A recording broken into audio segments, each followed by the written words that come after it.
Hi, folks. This is Louis Herfin, the original Peter Abernathy. Hell is empty and all the devils are here on the Shat on TV Westworld podcast with Roger, Gene, and Big D.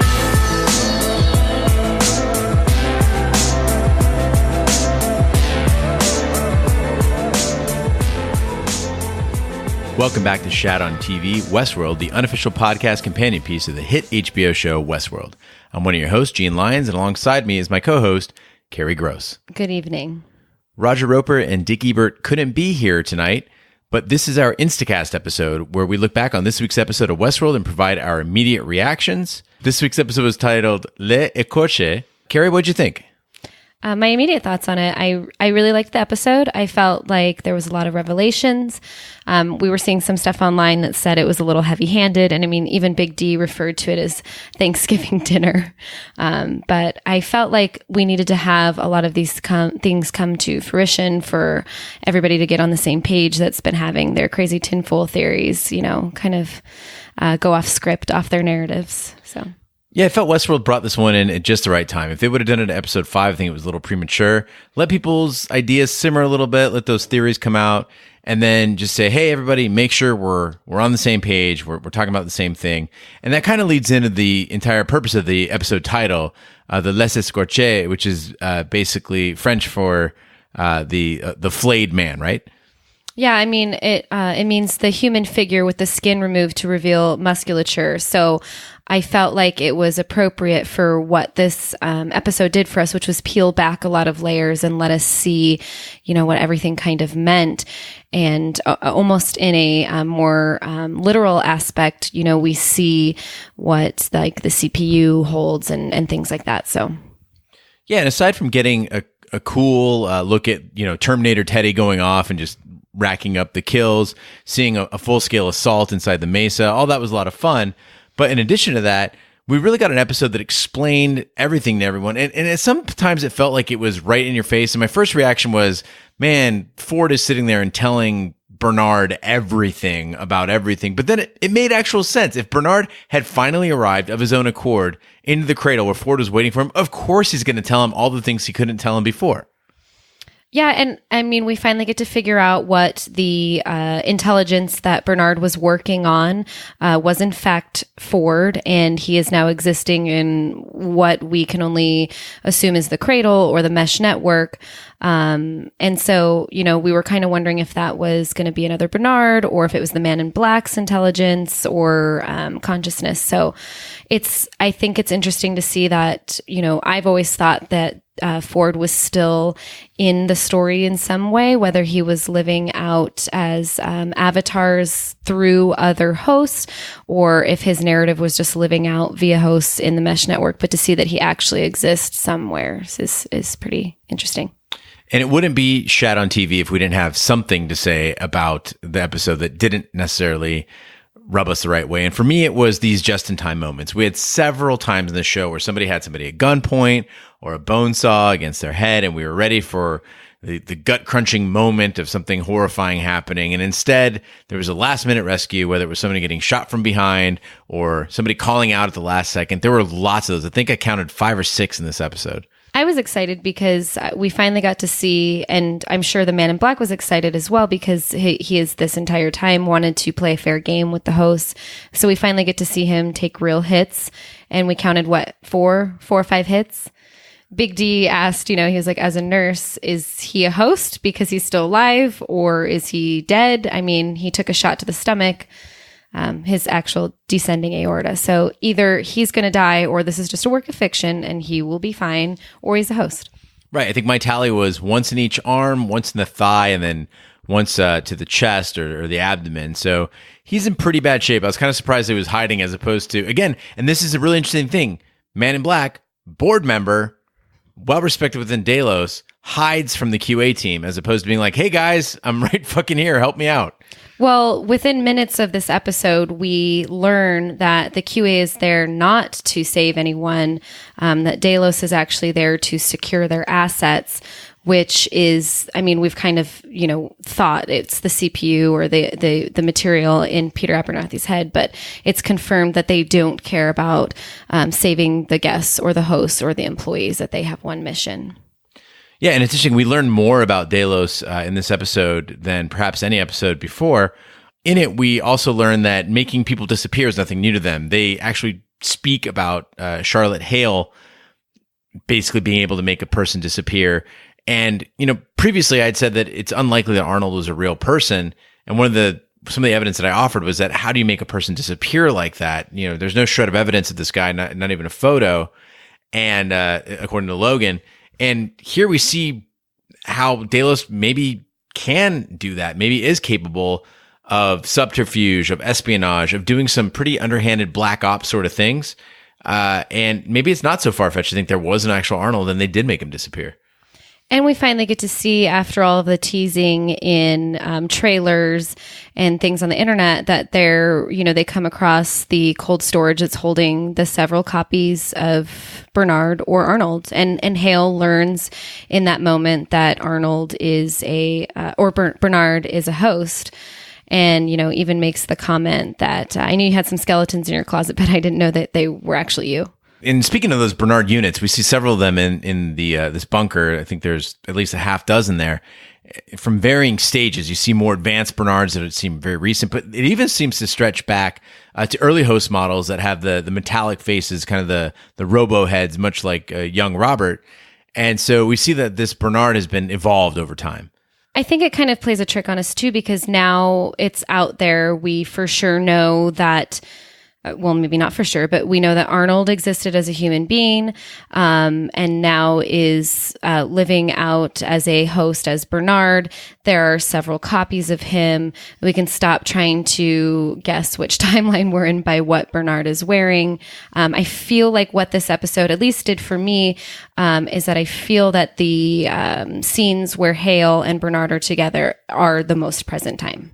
And the scenes that we see between Bernard and Ford also lead us to another answer that we got from this episode. And that is that I was wondering if Ford could live inside of the Cradle, and the Cradle can interface with other digital systems like climate control and other parts of the park and resist hacking. Is there any way for the Cradle to affect the outside world? Turns out, yeah. If a host enters the Cradle, then Ford seems to be able to reach out, say, hey, look, you're not on the right path. You're not aggressive as I would like. You're not going to win this revolution without me, and reach out through that host. So although there doesn't seem to be a network sort of way, a wireless sort of way, he is now in Bernard's head and controlling him that way, even taking over during actual violence. Yeah, I mean, he's living out his narrative in some sense. And I even asked you when we were watching this, like, do you think this means VR? Like, is this a virtual reality? Because he's not a physical being in, like host in where the hosts and, all the destruction is happening. And he admits that he had, planned his suicide by proxy of Dolores. But he is still existing in some sense. But he does tell Bernard, he was like, this isn't my story anymore. This is your story. I don't know if he means Bernard personally as Arnold living out as Bernard, or if he means host. But he also says, what is about to happen will not be your fault, saying, I still have control over this, and this is how it's going to play out, and you are just a pawn in this. So. Yeah, it's interesting. You could look at it from a religious perspective as the kind of the divine hand moving through the mere mortal to act, or you look at it from a purely hypocritical standpoint and say, look, he's saying this is your story, this is your choice, but then forcing Bernard's hand. And we do get to finally see when Bernard used that submachine gun. It wasn't in the main map room, but just outside of there. He kills in the hallway, and they did I thought a really cool job of showing that it is Ford's hand acting through Bernard in the gunfire flashes, the muzzle flash, showing their faces kind of strobe in the darkness. Yeah, I really like the cinematography in a lot of the scenes in this episode where you just kind of see Ford's reflection as he is, envisioned through Bernard's eyes, but he's not actually present in these scenes. But we get a lot of background on what, the project that Delos was working on, confirmation, a lot of theories that people were, throwing around.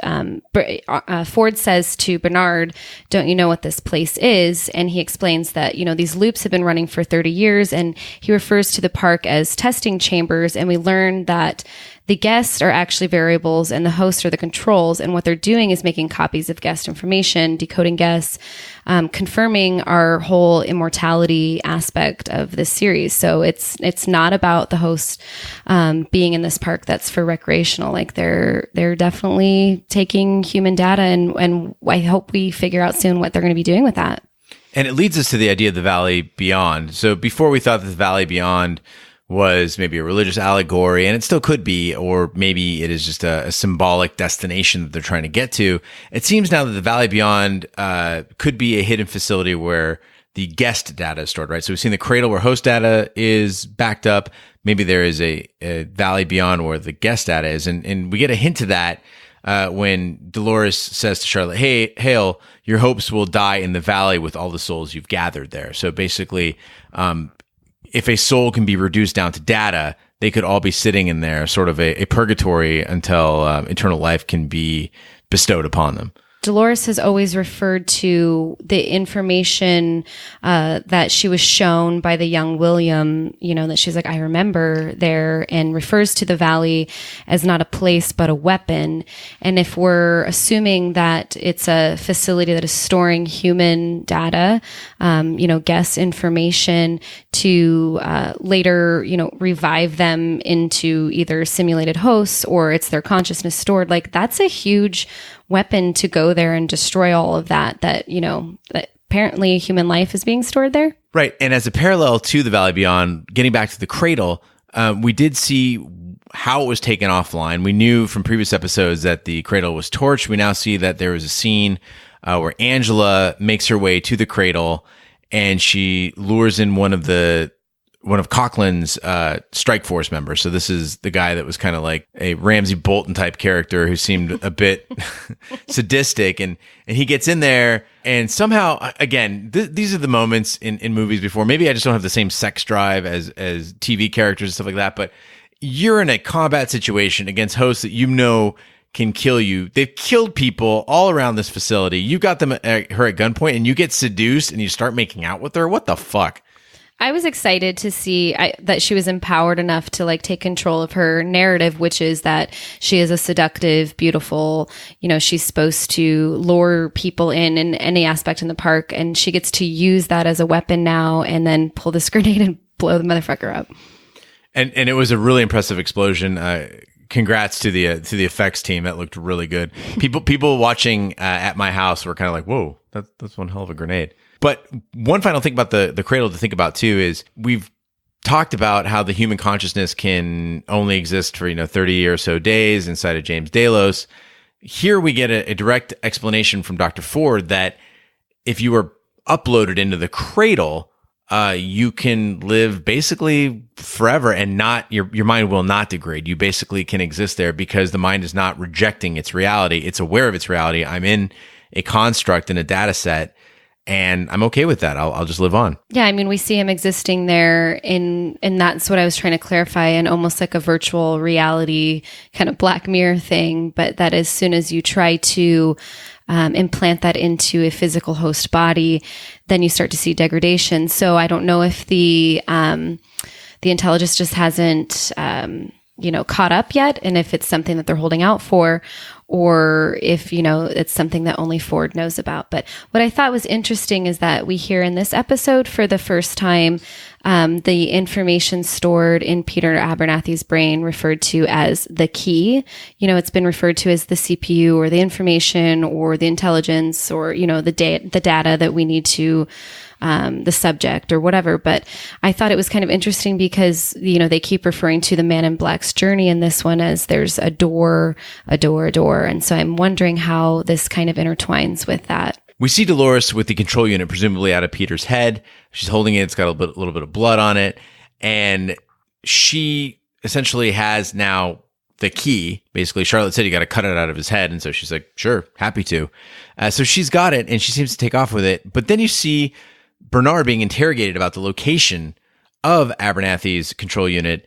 And he tells them it's in Sector 16, Zone 2. But he tells Charlotte something quietly behind the glass first. And then when the rest of the team comes in, she asks him to repeat it. And he says it to everybody out loud. I can't help but think that scene is keying us up to, there's a piece of information Charlotte has that the rest of them don't have, that maybe Bernard is saying something that's not the entire story or entirely true. Well, and if you've learned anything, is that Bernard can't be, a reliable source of information. And especially now that it's been confirmed that Ford is kind of the puppet master behind him, that it seems to me that this is either they are leading them there purposefully for something else, or that it is potentially a trap. Yeah, an ambush definitely could be in store for that team. And another thing that struck me was how much simpler this episode was than what I expected. So coming out of Phase Space, a lot of us were losing our minds, me in particular, about the fact that the show might be talking about advanced physics concepts, about data storage architecture, all the possibilities that you could have realities converging, that the Cradle could be an interdimensional portal where realities converge. Seems to be, it's just a place where you go chill and you can exist, and is now blown up. So it is interesting to think about. It is the destruction of the Cradle. Does that mean that Ford, other than his existence in Bernard's head, is he gone too?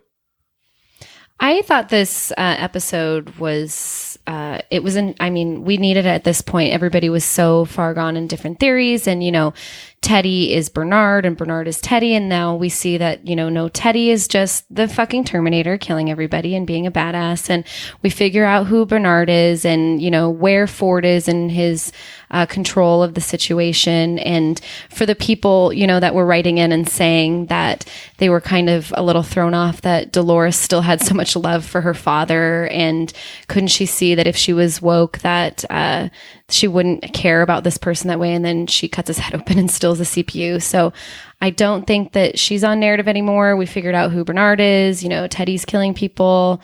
I think it needed to come full circle for all of us to be on the same page for, what's going to be the season finale. I am really glad that we were able to get an interview with Louis Hertham before his head got cut open on the show, because if this is his last episode, one, I'm very saddened by that news, because Peter Abernathy was one of my favorite Westworld characters, and Louis Hertham has done a phenomenal job, even in this episode. Again, with more Shakespeare. Thank you so much. If that is the last time we see him, I'm glad we got the interview in then and not like a week later. And that concludes this week's episode of Shat on TV Westworld. Be sure to follow us on social media and share with a friend. We're on Twitter, Snapchat, and Instagram at Shat on TV. Facebook, we're at Shat on TV Podcasts. The website is shatontv.com. Email hosts at shatontv.com.